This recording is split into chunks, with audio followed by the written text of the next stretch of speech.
Hey everyone, welcome to 3-Minute History. Today we're uncovering the truth about Canada's National Energy Program of 1980, a lightning rod for Western resentment that still resonates today. Let's dive in. Flashback, 1970s. Two energy crises hit the globe. Between the 1973 Arab oil embargo and the 1979 Iranian Revolution, prices skyrocket from $3 to $37 a barrel, causing global chaos. In 1979, after 11 years in power, the Liberals are replaced by the minority Progressive Conservative government of Joe Clark.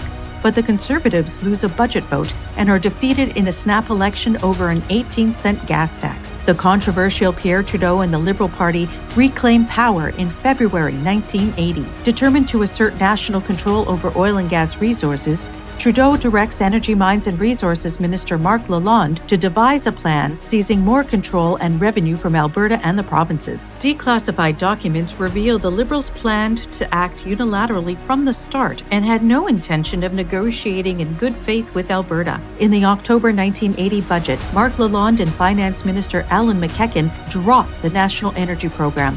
It's like a bomb went off in Alberta, trampling on provincial jurisdiction under the guise of patriotism, fairness, and sharing. Merv Leach, Alberta's energy minister, had this to say. My reaction is that it's even more objectionable than we thought it could be. I think it can only be described as a massive and discriminatory attack on the resources owned by the people of Alberta. Here are some of the NEP's goals. Force energy self-sufficiency by 1990 through government incentives and controls. Cap prices to shield Eastern consumers at Alberta's expense. Force foreign, mostly American, ownership below 50% in the name of Canadianization. Expand Petro-Canada by giving it a retroactive 25% stake in frontier lands, widely labeled as confiscation. Trudeau and the Liberals spun it as visionary. But for Alberta, it was seen as a direct assault on their economic engine and constitutional rights. Alberta erupted in fury. Premier Peter Lougheed denounced it as a federal raid on Alberta's resources and took to the airwaves to announce his government's plans. Production cuts of 15%, increased provincial royalties, and court challenges to defend Alberta's turf. The gloves were off and negotiations ramped up. In September 1981, a partial deal gave better prices for Alberta, but the punishing taxes remained, and so did the most interventionist parts of the NEP. But it wasn't just relations with Alberta that were fractured. The policy to reduce foreign ownership hit American companies and investors hard. In the heat of the Cold War, fighting against communism, some Americans felt betrayed by Canada. The fallout was catastrophic.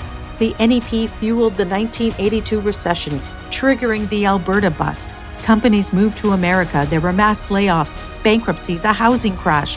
Western resentment surged. It ignited separatist movements like the Western Canada concept and led to the creation of the Reform Party of Canada.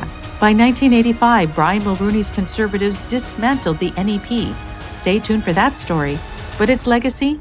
The dark shadow of federal interference in energy is still shaping today's fights over pipelines and climate policy. That's it for today's adventure into history. Don't forget to like and subscribe for more stories that shape our world. Stay curious and keep exploring the history that's all around us.